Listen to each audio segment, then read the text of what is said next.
Vote conversion to seat conversion ನೀವು ಈಗ ನೋಡಿದರೆ BJP has been highly efficient. 10 lakh ಓಟಿಗೆ ಒಂದು ಸೀಟ್ ಗೆದ್ಕೊಂಡ್ಬಂದಿದ್ದಾರೆ. ಇವರಿಗೆ ಒಂದು ಸೀಟ್ ಗೆಲ್ಲಲಿಕ್ಕೆ 14 ಲಕ್ಷ ಮತಗಳು ಬೇಕಾಗಿದೆ. ಈಗ ನೀವು ಹೇಳೋ ಪ್ರಕಾರ 224 ಕ್ಷೇತ್ರಗಳಿಗೆ 224 ಮ್ಯಾನಿಫೆಸ್ಟೋಗಳು ಮಾಡಬೇಕು. ಆ ರೀತಿ ಒಂದು ಪ್ಲ್ಯಾನ್ ಬೇಕು. ಯಾಕಂತಂದರೆ ಯಾವಾಗ ನಾವು ಒಂದು ಕಾಮನ್ ಮ್ಯಾನಿಫೆಸ್ಟೋ ಮಾಡ್ತೇವೆ ಅದರಿಂದ ಒಂದು ಮೆಜಾರಿಟಿ ವೋಟ್ಸ್ ಬಂದುಬಿಡ್ತವೆ. ಭಾರತಾದ್ಯಂತ ಇವತ್ತು ರಾಷ್ಟ್ರೀಯ ಹೆದ್ದಾರಿಗಳು ಚೆನ್ನಾಗಿದ್ದಾವೆ, ಆದರೆ ಮತ ಅವನು ಆ ಪಾರ್ಟಿಗೆ ಹಾಕದೇ ಇರ್ಬೋದು, ಯಾಕಂದರೆ ಅವ್ನ ಮನೆ ಮುಂದೆ ಇರುವ ರಸ್ತೆ ಸರಿ ಇರಲಿಕ್ಕಿಲ್ಲ. ಇವತ್ತು ಒಂದು ಕ್ಷೇತ್ರ ಗೆಲ್ಲಬೇಕಂತಂದರೆ ಲೋಕಲ್ ಇಶ್ಯೂಸ್ ಆರ್ ಪ್ಯಾರಮೌಂಟ್, ಅವು ಭಾಳ ಮುಖ್ಯ. ಸೊ 2.5 ಲಕ್ಷ ಜನ ಇದ್ದಾರೆ ಅಂತಂದರೆ 2.5 ಲಕ್ಷ ಜನ ನಮ್ಮ ಹತ್ರ ಮಾಹಿತಿ ಇರಬೇಕು. ಅವ್ರು ಯಾರು, ಏನು, ಅವ್ರದ್ದು ಏನು ಏಜ್ ಗ್ರೂಪ್, ಅವ್ರ ಜೆಂಡರ್ ಏನು, ಅವ್ರ ಪ್ರೊಫೆಷನ್ ಏನು.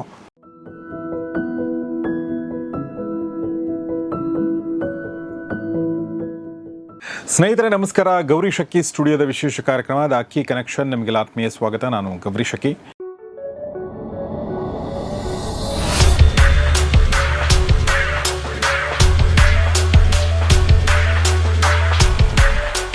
ಇವತ್ತು ನಮ್ಮ ಸ್ಟುಡಿಯೋದಲ್ಲಿ ಒಬ್ಬ ಅತಿಥಿ ಇದ್ದಾರೆ. ಅವ್ರನ್ನ ಹೇಗೆ ಪರಿಚಯ ಮಾಡಬೇಕನ್ನೋದು ಸ್ವಲ್ಪ ಕಷ್ಟನೇ, ಆದರೆ ತುಂಬ ಸಿಂಪಲ್ಲಾಗಿ ಹೇಳಬೇಕು ಅಂತಂದರೆ ಔಟ್ವೋಟ್ ಅನ್ನೋ ಒಂದು ಎಲೆಕ್ಷನ್ ಮ್ಯಾನೇಜ್ಮೆಂಟ್ ಫರ್ಮ್ನ CEO ಅವರು ಈಗಾಗಲೇ ಸುಮಾರು 9-10 ಎಲೆಕ್ಷನ್ಗಳನ್ನ ಮ್ಯಾನೇಜ್ ಮಾಡಿದ್ದಾರೆ.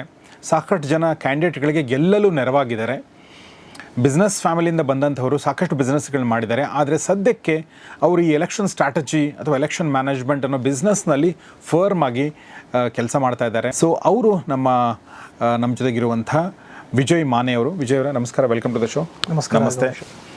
ಸೊ ಬೇಸಿಕಲಿ ವಿಜಯ್, ನೀವು ಹುಬ್ಬಳ್ಳಿಯವರಲ್ವಾ? ಹೌದು. ಓಕೆ. ಈ ಒಂದು ಔಟ್ವೋಟ್ ಅನ್ನೋ ಸಂಸ್ಥೆ ಅಥವಾ ನಿಮ್ಮ ಎಲೆಕ್ಷನ್ ಮ್ಯಾನೇಜ್ಮೆಂಟ್ ಬಗ್ಗೆ ನಾವು ಮಾತಾಡ್ತಾ ಇದ್ವಿ. ಈಗ ನಮ್ಮ ಕರ್ನಾಟಕದ ಎಲೆಕ್ಷನ್ನ ನೋಡಿದರೆ ಈಗ ಎಲೆಕ್ಷನ್ ಮುಗಿದಿದೆ. ಸುಮಾರು ದಿನ ಆಗೋಯ್ತು. ನಾವು 25ರ ಮೊದಲನೇ ಭಾಗದಲ್ಲಿದ್ದೀವಿ. ಇನ್ನೂ ಮೂರು ವರ್ಷ ಇದೆ ಆಲ್ಮೋಸ್ಟ್. ಆಮೇಲೆ ಲೋಕಸಭಾ ಎಲೆಕ್ಷನ್ 4 ವರ್ಷ ಇದೆ. ಸದ್ಯಕ್ಕೆ ಎಲೆಕ್ಷನ್ನ ಆ ಒಂದು ಚಹಲ್ ಪಹಲ್ ನಮ್ಮ ಕರ್ನಾಟಕದಲ್ಲಂತೂ ಇಲ್ಲ, ದೇಶದಲ್ಲೂ ಇಲ್ಲ. ಆದರೂ ಕೂಡ ಎಲೆಕ್ಷನ್ ಬಗ್ಗೆ ನಾವು ಮಾತಾಡೋಕ್ಕೆ ಈಗ ಹೊರಟಿದ್ದೀವಿ. ಸೊ ಈ ಒಂದು ಎಲೆಕ್ಷನ್ ಮ್ಯಾನೇಜ್ಮೆಂಟ್ ಫರ್ಮನ್ನು ಸ್ಥಾಪನೆ ಮಾಡಬೇಕಂತ ಅನಿಸಿದ್ದು ಯಾಕೆ, ಏನು ಎಕ್ಸಾಕ್ಟ್ಲಿ ಇದು ಎಲೆಕ್ಷನ್ ಮ್ಯಾನೇಜ್ಮೆಂಟ್ ಅಂತಂದರೆ ವಿಜಯ್ ಅವರೇ? ಸೊ ಈಗ ಒಂದು 75 ವರ್ಷದ ಏನು ಇತಿಹಾಸ ಇದೆ ನಮ್ಮ ಭಾರತದಲ್ಲಿ ಚುನಾವಣೆ ಆಗಿರುವಂಥದ್ದು, ಅದನ್ನು ನಾವು ಗಮನಿಸಿದರೆ ನಾನು ಅದನ್ನು ಒಂದು 3 ಭಾಗದಲ್ಲಿ ಡಿವೈಡ್ ಮಾಡ್ತೇನೆ. 25 ವರ್ಷದ ಒಂದೊಂದು ಭಾಗ. ಮೊದಲನೇ 25 ವರ್ಷ ಅಂದರೆ ಸುಮಾರು 1975ವರೆಗೆ ನೀವು ಇಲೆಕ್ಷನ್ಸ್ನ ಗಮನಿಸಿದರೆ ಅದರದ್ದೊಂದು ಟ್ರೆಂಡ್ ಇತ್ತು. ಹೇಗೆಂದರೆ ನಾರ್ಮಲಿ ಆ ಟೈಮಲ್ಲಿ ಎಲೆಕ್ಷನ್ಸ್ಗಳೆಲ್ಲ ಒಂದು landslide victory, comprehensive mandate was given by the voters. Okay. ಅಂದರೆ ಯಾರು ಗೆಲ್ತಿದ್ರು ಅವ್ರಿಗೆ ಅವರು ತುಂಬ ಚಿಕ್ಕ ಮಾರ್ಜಿನಿಂದ ಗೆಲ್ತಿರಲಿಲ್ಲ, ತುಂಬ ದೊಡ್ಡ ಮಾರ್ಜಿನಿಂದ ಗೆಲ್ತಿದ್ರು. ದೊಡ್ಡ ಮಾರ್ಜಿನಿಂದ ಗೆಲ್ತಾ ಇದ್ರು. ಆಮೇಲೆ ತುಂಬ ಜನ ಗೆಲ್ತಿದ್ರು. ಆಮೇಲೆ ಅಂದರೆ ಬಹುಮತ ತುಂಬ ಚೆನ್ನಾಗಿ ಸಿಗ್ತಿತ್ತು. ಬಹುಮತ ಕ್ಲಿಯರ್ ಆಗಿರುತ್ತೆ. ಓಕೆ. ನಾವು ಫಾರ್ ಎಕ್ಸಾಂಪಲ್ ಈಗ ಹೇಳಬೇಕು ಅಂದರೆ ಕಾಂಗ್ರೆಸ್ ಆ ಟೈಮಲ್ಲಿ ಇತ್ತು. 47ಇಂದ 75 ತನಕ ಕಾಂಗ್ರೆಸ್ಸೇ ಅಧಿಕಾರದಲ್ಲಿತ್ತು. 77ನಲ್ಲಿ ಮೊದಲನೇ ಬಾರಿಗೆ ಏನೋ ದೇ ಲಾಸ್ಟ್ ಎಲೆಕ್ಷನ್. ನಾನ್ ಕಾಂಗ್ರೆಸ್ ಬೇರೆ ಪಾರ್ಟೀಸ್ಗಳು ಬಂದ. ಸೊ ಆ ಒಂದು ಫಸ್ಟ್ 25 ಇಯರ್ಸ್ ಫೇಸಲ್ಲಿ ನಾವು ನೋಡಿದಾಗ ಸುಮಾರಾಗಿ ಅದೇ ಕ್ಯಾಂಡಿಡೇಟ್ಗಳು ಪದೇ ಪದೇ ಆರಿಸಿ ಬರ್ತಾ ಇದ್ರು, ಅಥವಾ ಅದೇ ಪಾರ್ಟಿಗಳನ್ನ, ಅದೇ ಪಾರ್ಟಿ, ಅದೇ ಕ್ಯಾಂಡಿಡೇಟು, ಅದೇ ಪ್ರಧಾನಮಂತ್ರಿ ಕೂಡ ಬಹಳಷ್ಟು ವರ್ಷಗಳೇ ಆಯಿತು. ಈ ಒಂದು ಟ್ರೆಂಡು ಸೆಂಟ್ರಲಲ್ಲಿ ಇತ್ತು, ಸ್ಟೇಟಲ್ಲಿ ಇತ್ತು. ಸ್ಟೇಟಲ್ಲಿ ಕೆಲವೊಂದು ಕಡೆ ಬೇರೆ ಬೇರೆ ಪಾರ್ಟೀಸ್ಗಳು ಇರ್ಬೋದು. ಕರ್ನಾಟಕದಲ್ಲಿ ಆಯಿತು, ಅಥವಾ ತಮಿಳ್ನಾಡಲ್ಲಿ ಆಯಿತು, ಅಥವಾ ವೆಸ್ಟ್ ಬೆಂಗಾಲಲ್ಲಿ ಆಯಿತು. ಅಲ್ಲೆಲ್ಲೇ ಕೆಲವೊಂದು ಪ್ರಾದೇಶಿಕ ಪಕ್ಷಗಳು ಅವರಾದ್ರೂ they used to win again and again. So people used to get reelected. Second phase 1975ರಿಂದ ಸುಮಾರು 2000ವರೆಗೆ ಇದು ಒಂದು rebel kind of period, where ಯಾರು ಅಧಿಕಾರದಲ್ಲಿ ಕೂತಿದ್ದಾರೆ ಅವ್ರನ್ನ ಕೆಳಗಿಳಿಸಿ, ಯಾರು ಚಾಲೆಂಜ್ ಮಾಡಿದ್ದಾರೆ ಅವ್ರನ್ನ ಅಧಿಕಾರಕ್ಕೆ ಕೊಡೋದು ಈ ಒಂದು ಫೇಸ್ ಆಯಿತು. ಆ ಒಂದು ಕಾಲದಲ್ಲಿಯೂ ಮಾರ್ಜಿನ್ಸು ಕಾಂಪ್ರಹೆನ್ಸಿವ್ ಆಗಿರ್ತಾ ಇತ್ತು. ಅಂದರೆ ಒಂದು ಕರೆಕ್ಟಾಗಿ ಮ್ಯಾಂಡೇಟ್ ಕೊಡ್ತಾ ಇದ್ರು. ನಿಮಗೆ ಕೊಟ್ಟಿದ್ವಿ 5 ವರ್ಷ ಅಧಿಕಾರ, ಈಗ ನಾವು ಬೇರೆಯವ್ರಿಗೆ ಕೊಡ್ತಾ ಇದ್ವಿ, ಕ್ಲಾರಿಟಿ ಇರ್ತಾ ಇತ್ತು. ಆಮೇಲೆ ಥರ್ಡ್ ಫೇಸು ಈ 2000ಇಂದ ಈ 2025ವರೆಗೆ ಒಂದು ಎಲೆಕ್ಷನ್ ಏನು ಒಂದು ರೀತಿಯಿಂದ ಮ್ಯಾನೇಜ್ ಮಾಡ್ತದೆ ಅಥವಾ ಕಂಡಕ್ಟ್ ಆಗ್ತದೆ. ಇದರಲ್ಲಿ ಭಾಳ ಚೇಂಜಸ್ ಬಂದಿದ್ದಾವೆ. Mainly technology is coming in to place. So ಮುಖ್ಯವಾಗಿ ನೀವು ಒಂದು 10 ವರ್ಷ ನೋಡಿದರೆ 2014ರಿಂದ ಸೋಷಿಯಲ್ ಮೀಡಿಯಾ ಇನ್ಫ್ಲೂಯೆನ್ಸ್ ಯಾವ ರೀತಿಗೆ ಒಂದು ತಮ್ಮ ವಿಷಯಗಳನ್ನ ಮುಟ್ಟಿಸ್ಲಿಕ್ಕೆ ಅಥವಾ ವೋಟರ್ಸ್ಗಳನ್ನ ಇನ್ಫ್ಲೂಯೆನ್ಸ್ ಮಾಡಲಿಕ್ಕೆ ಯಾವ ರೀತಿ ಟೆಕ್ನಾಲಜಿನ ಯೂಸ್ ಮಾಡಿದಲಾಗಿದೆ. ಆಮೇಲೆ ಮೆಸೇಜಿಂಗ್ ಆಯಿತು, ನರೇಟಿವ್ಸ್ ಆಯಿತು, ನಾವು ಟಿ ವಿ ಆ್ಯಡ್ಸ್ ನೋಡ್ಬೋದು ಅಥವಾ ಪೇಪರ್ ಆ್ಯಡ್ಸ್ ನೋಡ್ಬೋದು. ಇವೆಲ್ಲ ಭಾಳ ಒಂದು ಪ್ರೊಫೆಷ್ನಲ್ ಲೆವೆಲಿಗೆ ಬಂದ್ಬಿಟ್ಟಿದೆ. ಆಲ್ಮೋಸ್ಟ್ ಸಿನಿಮಾ ಥರ, ಆಲ್ಮೋಸ್ಟ್ ಶಾರ್ಟ್ ಮೂವಿ ಥರ ಆ್ಯಡ್ಸ್ಗಳು ತುಂಬ ಪ್ರೊಫೆಷ್ನಲ್ ಆಗಿ ಮಾಡುವಂಥದ್ದು, ನೆರೇಟಿವ್ಗಳನ್ನ ಬಿಲ್ಡ್ ಮಾಡುವಂಥದ್ದು ಅದ್ರ ಮೂಲಕ you have seen that. And in this phase ಹಾಡುಗಳನ್ನ ಮಾಡುವಂಥದ್ದು ಅಂದರೆ ಫಿಲ್ಮ್ ಹಾಡುಗಳೆಲ್ಲ ಮಾಡಿ ಅದಕ್ಕೆಲ್ಲ ಪಿಕ್ಚರೈಸೇಷನ್ ಮಾಡಿ ಆ ಥರದ್ದೆಲ್ಲ. So it's a completely new way of doing it. Technology influence is very high. ಇದೇ ಪೀರಿಯಡಲ್ಲಿ ಸಾಕಷ್ಟು ಪ್ರೊಫೆಷ್ನಲ್ಸ್ಗಳು ಈ ಒಂದು ಎಲೆಕ್ಷನ್ ಮ್ಯಾನೇಜ್ಮೆಂಟಲ್ಲಿ ಬಂದರು. ಹೂ ವಿಲ್ ಡೂ ಸರ್ವೇಸು ಮಾಡಿ ಅದೊಂದು ಪಾರ್ಟಿಗೆ ಅಥವಾ ವ್ಯಕ್ತಿಗೆ ಬೇಕಾಗಿರುವಂಥ ಸ್ಟ್ರಾಟಜೀಸ್ಗಳನ್ನ ಪ್ರಿಪೇರ್ ಮಾಡೋದು. ಇದು ಎಲ್ಲ ಈ ಒಂದು ಥರ್ಡ್ ಫೇಸಲ್ಲಿ ಆಯಿತು. ಓಕೆ. ಸೊ ಇದೇ ಫೇಸಲ್ಲಿ ನನಗೆ ಗೊತ್ತಿರೋ ಹಾಗೆ ಇಂಡಿಯಾದ ಮೊದಲನೇ ಪೊಲಿಟಿಕಲ್ ಎಲೆಕ್ಷನ್ ಸ್ಟ್ರಾಟಜಿಸ್ಟ್ ಅಂತ ನಾವು ಕರಿಬಹುದು ಅಂತಂದರೆ ಪ್ರಶಾಂತ್ ಕಿಶೋರ್. ಅವ್ರು ಇದೇ ಫೇಸಲ್ಲಿ ಬಂದದ್ದು ಅಥವಾ ಇದಕ್ಕೆ ಮುಂಚೆ ಬಂದರೆ 2000ಕಿಂತ ಮುಂಚೆನೂ ಬಂದ್ರ ನನಗೆ ಗೊತ್ತಿಲ್ಲ, ಬಟ್ ಆಲ್ಮೋಸ್ಟ್ ಕೆಲಸ ಮಾಡಿದ್ದು ಇದೇ ಫೇಸಲ್ಲಿ. ಹೌದೌದು, ಇವ್ರು ಬಂದಿದ್ದು 2014ನಲ್ಲಿ. ಸೊ ಅದ್ರ ಜೊತೆಗೆ ಸಾಕಷ್ಟು ಇವತ್ತು ಇಂಥ ಸಂಸ್ಥೆಗಳು ದೇಶಾದ್ಯಂತ ರಾಜ್ಯಾದ್ಯಂತ ಹುಟ್ಕೊಂಡಿದ್ದಾವೆ. ಅವರು ತಮ್ಮದೇ ಆದ ರೀತಿಯಲ್ಲಿ ಕೆಲಸ ಮಾಡ್ತಾರೆ. ಈ ಒಂದು ಫೇಸಲ್ಲಿ ನಾವು ನೋಡಿದರೆ ಎಲ್ಲ ಪೊಲಿಟಿಕಲ್ ಪಾರ್ಟೀಸ್ಗಳು ಸಾಕಷ್ಟು ಕಾಂಪಿಟೇಟಿವ್ ಆಗಿದ್ದಾವೆ. ಇವರು ಒಂದು ಪದ್ಧತಿ ಏನಪ್ಪ ಅಂತಂದರೆ ಎಲ್ಲ ಪೊಲಿಟಿಷಿಯನ್ಸ್ಗಳು they have very good experience, they know how to judge people. ಇವರು ಒಂದು ಮೂಡ್ ಅಸೆಸ್ ಮಾಡ್ತಾರೆ. ಈ ಒಂದು ಎಲೆಕ್ಷನ್ ಅಥವಾ ಸ್ಟೇಟಲ್ಲಿ ಆಗ್ತಾಯಿದ್ರೆ ಸ್ಟೇಟಲ್ಲಿ ಏನು ಜನರದೊಂದು ಮೂಡ್ ಇದೆ, ಯಾವ ರೀತಿ ನಾವು ಒಂದು ಮ್ಯಾನಿಫೆಸ್ಟೋ ಮಾಡಬೇಕು, ಏನು ನಮ್ಮ ಕ್ಯಾಂಪೇನಿಂಗ್ ಲೈನ್ ಇರಬೇಕು, ಏನು ನರೇಟಿವ್ಸ್ ಇರಬೇಕು, ಇದನ್ನು ಸೆಟ್ ಮಾಡ್ತಾರೆ. On the basis of that ಅವು ಕ್ಯಾಂಪೇನಿಂಗ್ ಆಗ್ತವೆ, ಗ್ರೌಂಡ್ ಲೆವೆಲ್ ಈವೆಂಟ್ಸ್ ಆಗ್ತವೆ, ಮತಗಳನ್ನ ಬೇಡ್ತಾರೆ, ಕೊನೆಗೆ ರಿಸಲ್ಟ್ ಬರುತ್ತೆ. ಆದರೆ ಇವಾಗ ಏನಾಗಿದೆ ಅಂದರೆ ಎಲ್ಲ ಪಾರ್ಟೀಸ್ಗಳೂ ಇಷ್ಟು ಕಾಂಪಿಟೇಟಿವ್ ಆಗಿದ್ದಾರೆ ಅಂದರೆ every one is able to make a good manifesto, every one is able to come out with very creative campaign lines. ಅಲ್ಲಿ ಇಷ್ಟು ಕಾಂಪಿಟೇಷನ್ ಆಗಿದೆ ಅಂತಂದರೆ no single party is able to differentiate itself from others. So there is no the advantage of being different or unique. ಹಾಗಾಗಿ ಜನರು confused ಇದ್ದಾರೆ ಅಂದರೆ they are not able to pick one choice very clearly.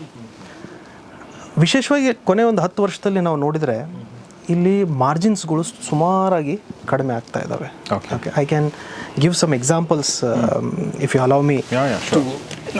Neck to neck ಆಗಿದ್ದಾವೆ. Neck to neck ಅಂದ್ರೇನು? It is completely can change the government itself. So for example, ನಾವು recently ಡೆಲ್ಲಿಲಿ election ಆಯಿತು. So I'll take 2-3 examples from north, south and all over India. So ಡೆಲ್ಲಿಯಲ್ಲಿ 70 ಸೀಟ್ಗಳಿದ್ದಾವೆ ವಿಧಾನಸಭಾ ಕ್ಷೇತ್ರಗಳು. 36 majority point, 36 seat ಬಂದವರಿಗೆ government, they can form the government. So ರಿಸಲ್ಟಲ್ಲಿ BJP has got 48 seats, AAP has got 22 seats.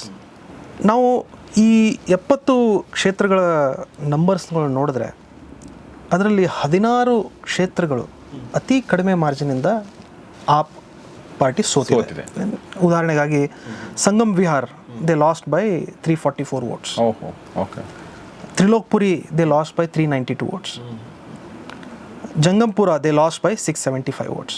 Okay, ಈ ರೀತಿ 16 ಕ್ಷೇತ್ರಗಳು ಅವರು ಅತಿ ಕಡಿಮೆ ಮತದಿಂದ ಸೋತಿದ್ದಾರೆ. ಈಗ ಜಸ್ಟ್ ಎಕ್ಸಾಂಪಲ್ ಒಂದು ಹೈಪೋಥೆಟಿಕಲಿ ನಾವು ವಿಚಾರ ಮಾಡಬೇಕಂದ್ರೆ ಈ 16 ಕ್ಷೇತ್ರದಲ್ಲಿ ಆಪ್ ಪಾರ್ಟಿ ಸ್ವಲ್ಪ ಅಲ್ಲಿರೋ ಡೇಟಾನ ವಿಶ್ಲೇಷಣೆ ಮಾಡಿ ಭಾಳ ಫೋಕಸ್ ಮಾಡಿ ಕೇವಲ 32,000 ಮತಗಳನ್ನು ಅವರು ಪಡ್ಕೊಂಡಿದ್ರೆ, 32,000 ಮತಗಳನ್ನ ಟೋಟಲ್ ಈ 16 ಕ್ಷೇತ್ರಗಳಲ್ಲಿ 32,000 ಮತಗಳನ್ನ ಅವ್ರು ಪಡ್ಕೊಂಡಿದ್ರೆ ರಿಸಲ್ಟ್ ಕಂಪ್ಲೀಟ್ಲಿ ಚೇಂಜ್ ಆಗಿಬಿಡ್ತಾ ಇತ್ತು. BJP from 48 they would have come down to 32. ಆಮೇಲೆ AAP would have gone to 38. ಅಂದರೆ ಬಹುಮತ ಇವ್ರಿಗೆ ಬರ್ತಾ ಇತ್ತು.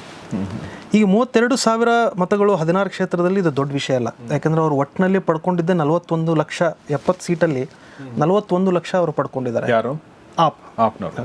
ಇನ್ನು 32,000 ವೋಟ್ಗಳನ್ನು ಅವರು ಮ್ಯಾನೇಜ್ ಮಾಡಬೇಕಾಯ್ತು. ಅಂದರೆ ಈ ರಿಸಲ್ಟ್ಸ್ಗಳನ್ನ ನೋಡಿದ್ರೆ ನಾವು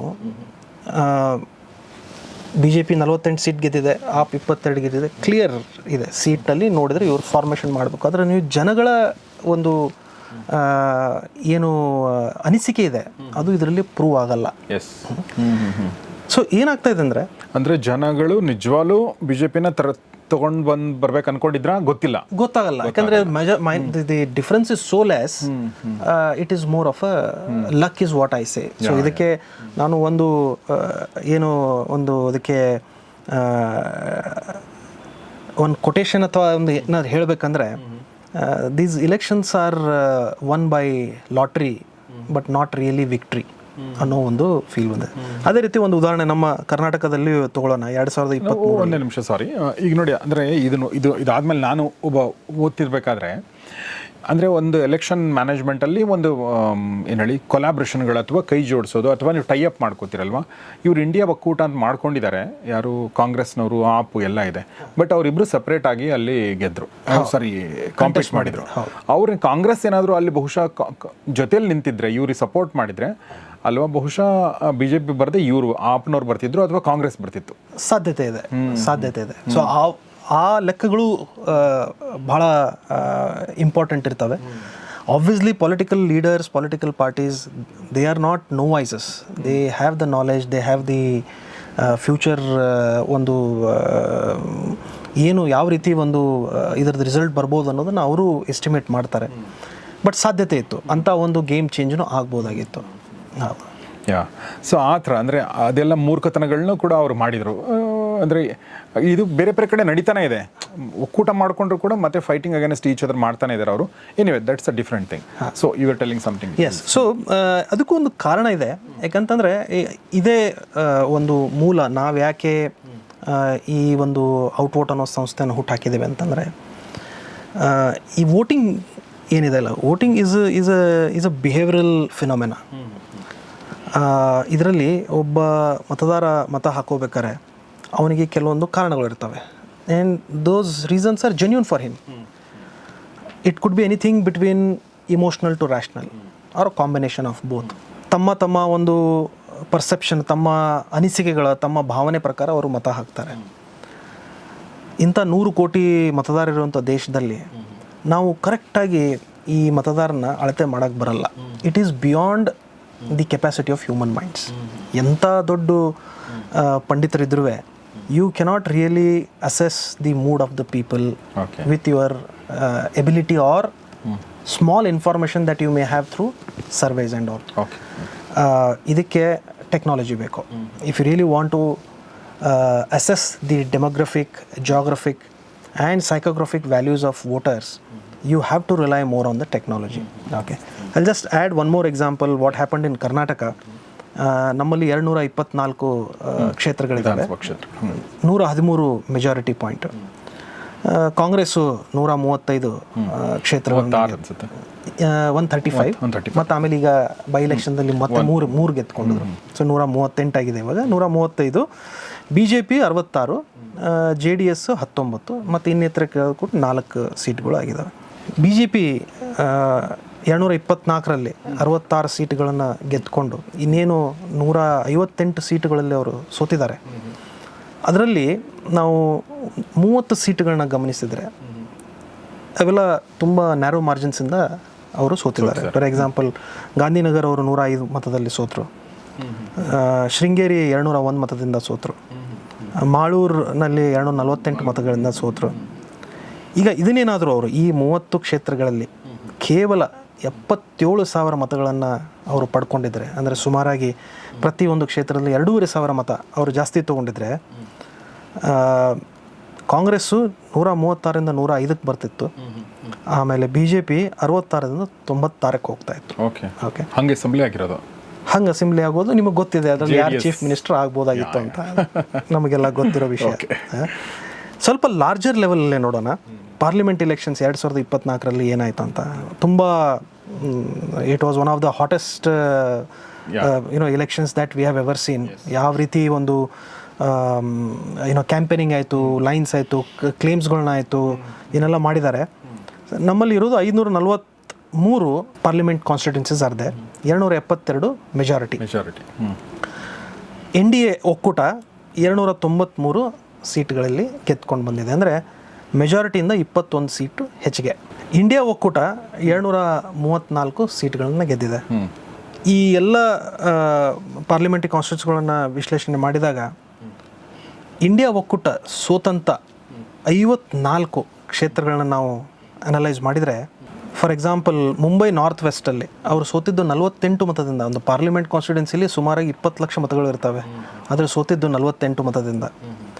ಜೈಪುರ್ ಅಲ್ಲಿ ಇರೋ 2 ಕ್ಷೇತ್ರಗಳಲ್ಲಿ ಅವರು 1600 ಮತದಿಂದ ಸೋತಿದ್ದಾರೆ. ನಾವು ಇದನ್ನು ಸ್ವಲ್ಪ ರಿವರ್ಸ್ ಆಗಿ ವರ್ಕ್ ಮಾಡಿದರೆ ಈ 54 ಸೀಟ್ಗಳಲ್ಲಿ ಕೇವಲ 7 ಲಕ್ಷಗಳ ಮತಗಳನ್ನು ಇವರು ತರುವಂಥ ಪ್ರಯತ್ನ ಮಾಡಿದ್ರು. 7 ಲಕ್ಷ ನೋಡಿ, ಒಂದು ಪಾರ್ಲಿಮೆಂಟ್ ಕ್ಷೇತ್ರದಲ್ಲಿ ಒಂದು ಕ್ಯಾಂಡಿಡೇಟ್ ತೊಗೊಳ್ಳೋ ಮತದಾರ. ಕರೆಕ್ಟ್. ಓಕೆ, 20 ಲಕ್ಷದಲ್ಲಿ ಒಂದು 70-80% ವೋಟರ್ ಟರ್ನ್ಔಟ್ ಇರುತ್ತೆ. ಯಾವುದೇ ಪಾರ್ಟಿ 7 ಲಕ್ಷ ಮತಗಳನ್ನು ಗಳಿಸ್ಬೋದು. ಇನ್ 54 ಸೀಟ್ಸ್ 7 ಲ್ಯಾಕ್ ಅಡಿಷನಲ್ ವೋಟ್ಸ್ ಅಂತಂದರೆ ಪ್ರತಿ ಕ್ಷೇತ್ರಕ್ಕೆ ಒಂದು 14,000 ಮತಗಳನ್ನು ಜಾಸ್ತಿ ತೊಗೊಂಡಿದ್ರೆ ಈ ಟೋಟಲಿ ಪಿಕ್ಚರೇ ಬೇರೆ ಆಗ್ಬಿಡ್ತಾ. Okay, BJP would have gone down to less than 240 and India ಒಕ್ಕೂಟ 285 ಕ್ರಾಸ್ ಮಾಡಿಕೊಂಡು ಅವರು ಅದನ್ನು ಗೌರ್ಮೆಂಟ್ ಫಾರ್ಮೇಷನ್ ಮಾಡ್ಬೋದು. ಇಷ್ಟೊತ್ತಿಗೆ ನಾವು ಇಂಡಿಯಾ ಒಕ್ಕೂಟದ ಸರ್ಕಾರದಲ್ಲಿ ಇರ್ತಾ ಇದ್ವಿ. ಅದೇ ರೀತಿ ನಾವು ಯಾವುದೇ ಒಂದು ಈ ಚುನಾವಣೆಯನ್ನು ಹೋದ ಒಂದು 10 ವರ್ಷದಲ್ಲಿ ವಿಶ್ಲೇಷಣೆ ಮಾಡಿದಾಗ 10-15% ಸೀಟ್ಗಳೇನಿದ್ದಾವೆ ಈ ಸ್ಮಾಲ್ ಮಾರ್ಜಿನ್ನಲ್ಲಿ ಡಿಸೈಡ್ ಆಗ್ತಾ ಇದೆ. ಹೀಗಾಗಿ ಯಾವ ಪಾರ್ಟಿ ಒಂದು ಸರ್ಕಾರ ರಚಿಸ್ತಾ ಇದೆ, is there a clear mandate? Rules ಪ್ರಕಾರ ಏನು ನಮ್ಮ ಸಂವಿಧಾನದಲ್ಲಿ ಏನೋ ಒಂದು ಮೆಥಡಾಲಜಿ ಇದೆ, ಅದರ ಪ್ರಕಾರ ಕರೆಕ್ಟ್, ಇವ್ರ ಹತ್ರ ಸೀಟ್ಸ್ಗಳು ಜಾಸ್ತಿ ಇದ್ದಾವೆ, ಇವ್ರು ಮಾಡಿದ್ದಾರೆ.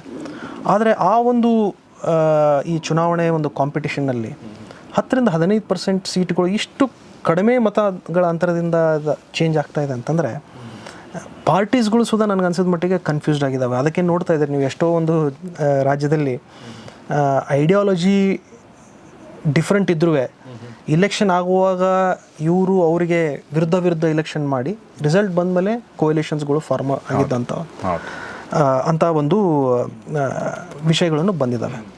ಸೊ ಇದ್ರದ್ದು ಒಂದು ಸಮರಿಯಲ್ಲಿ ಹೇಳಬೇಕಂತಂದರೆ, ಯಾವುದೇ ಒಂದು ಪಾರ್ಟಿ ಇರಲಿ, ಅವರು ಇಲೆಕ್ಷನ್ಸ್ ಇವತ್ತು ಫೇಸ್ ಮಾಡ್ತಾ ಇದ್ದಾರೆ ಅಂದರೆ ಇದು ಒಂದು ಹೊಸ ಯುಗ ಬಂದಿದೆ 2025. This is the 4th phase where you have to rely more on data science, data analytics and most likely one artificial intelligence if you really want to assess your voter base correctly, target your messages correctly, understand them in the right manner to bring your election manifesto and all. They have to rely more on the technology and not just based on your experience or intuition, what it says. That's where the change is. I see it. So ಇದು ಕಳೆದ 75 ವರ್ಷಗಳಲ್ಲಿ election ಬದಲಾಗ್ತಾ ಬಂದಿರೋ ರೀತಿ ಬಗ್ಗೆ ವಿಜಯ್ ಮಾನ್ಯ ಅವರು ಹೇಳಿದರು. ಮತ್ತು ಸಣ್ಣ ಅಂತರದಿಂದ ಗೆಲುವು, ಸಣ್ಣ ಅಂತರದಿಂದ ಸೋಲು, ಅದು ನೋಡಿದ್ದೀವಿ ನಾವು. ಮತ್ತು ಒಂದು ಭಾಳ ವೆರಿ ಇಂಟ್ರೆಸ್ಟಿಂಗ್ ಪಾಯಿಂಟ್ ಏನಂತಂದರೆ 67, 68, 69, 70% ವೋಟರ್ ಟರ್ನ್ಔಟ್ ಆಗುತ್ತೆ. ಗೆದ್ದಿರೋರು ಅದರಲ್ಲಿ ಎಷ್ಟು ಪರ್ಸೆಂಟೇಜ್ ತೊಗೊಂಡಿರ್ತಾರೆ ಅಂತ ನಾವು ಸುಮ್ಮನೆ ಲೆಕ್ಕ ಹಾಕಿದರೆ ನಮ್ಮ ಇಡೀ ಭಾರತದಲ್ಲಿ ಈಗ ಗೆದ್ದಿರುವಂಥ ಒಂದು ಪಕ್ಷ, ಫಾರ್ ಎಕ್ಸಾಂಪಲ್ NDA, ಅದಕ್ಕೆ ಎಷ್ಟು ಮತ ಸಿಕ್ಕಿದೆ ಅಪ್ರಾಕ್ಸಿಮೇಟ್ಲಿ ನಿಮ್ಮ ಪ್ರಕಾರ? 44% ಮತಗಳು. 44%. ಓಕೆ, ಈಗ ನಾವು ರಾಜ್ಯಕ್ಕೆ ಬಂದರೂ ಕೂಡ ಅದೇ ಪರ್ಸೆಂಟೇಜ್ ಇರ್ಬೋದು ನನ್ನ ಪ್ರಕಾರ. ರಾಜ್ಯಕ್ಕೆ ಬಂದರೂ ಅದೇ ಪರ್ಸೆಂಟೇಜ್, ಆದರೆ ಸಾಕಷ್ಟು ಚೇಂಜಸ್ ಆಗ್ತದೆ. ಹಾಗೆ ನಿಮಗೆ ಒಂದು ಎಕ್ಸಾಂಪಲ್ ಹೇಳ್ತೇನೆ ನಾನು.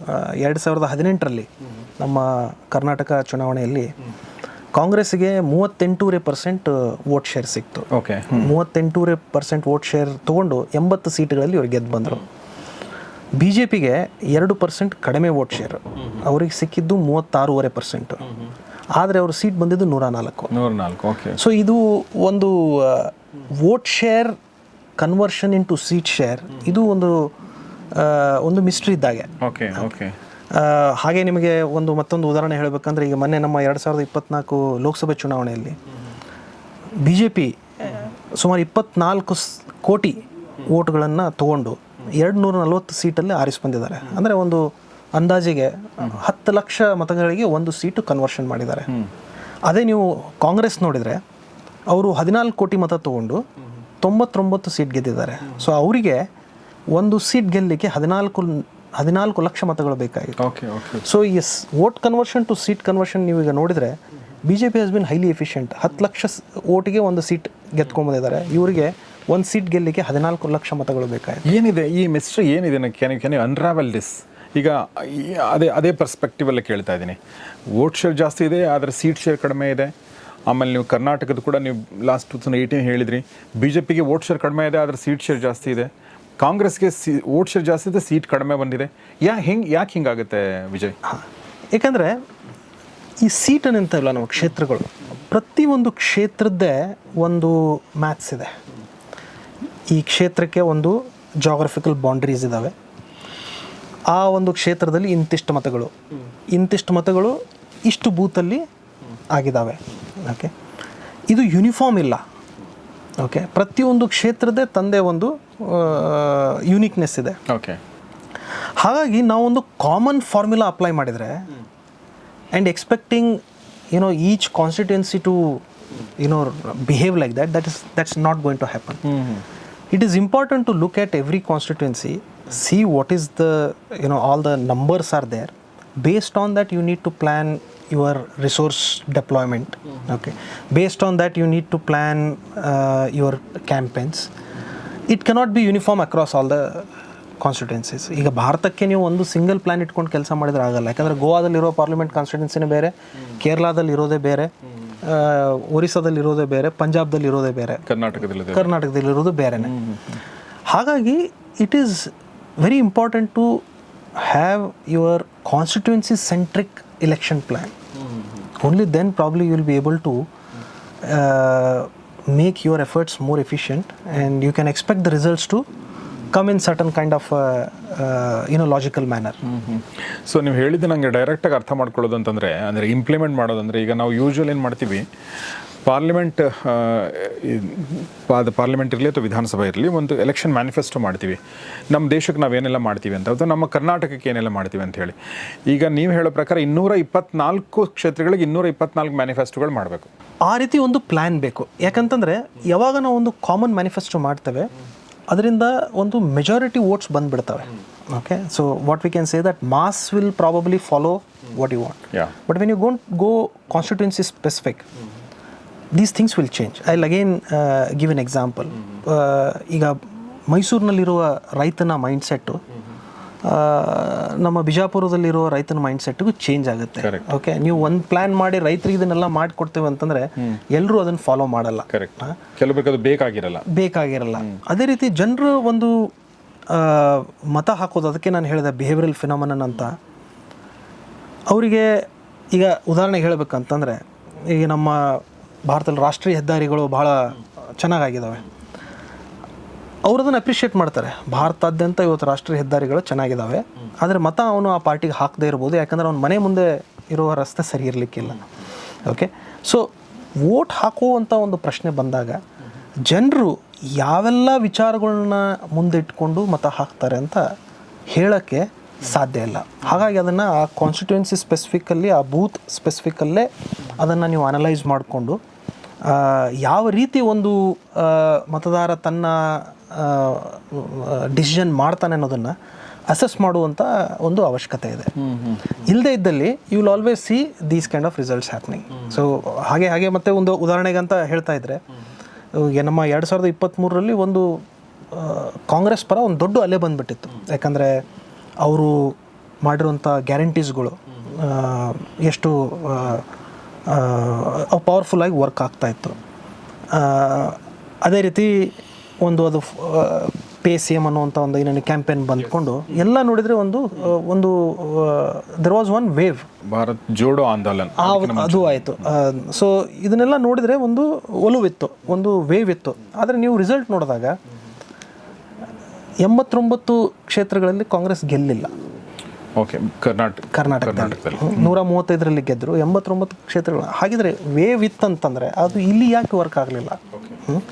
ಅದೇ ರೀತಿ 135 ಕ್ಷೇತ್ರಗಳಲ್ಲಿ ಗೆದ್ದಿದ್ರಲ್ಲೂ ಸಾಕಷ್ಟು ಕಡೆ ಒಳ್ಳೆ ಮಾರ್ಜಿನ್ದಲ್ಲಿ ಗೆದ್ದಿದ್ದಾರೆ, ಕೆಲವೊಂದು ಕಡೆ ಭಾಳ ಥಿನ್ ಮಾರ್ಜಿನಲ್ಲಿ ಗೆದ್ದಿದ್ದಾರೆ.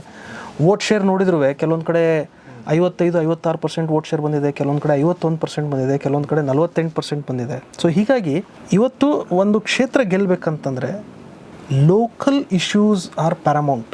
ಅವು ಭಾಳ ಮುಖ್ಯ.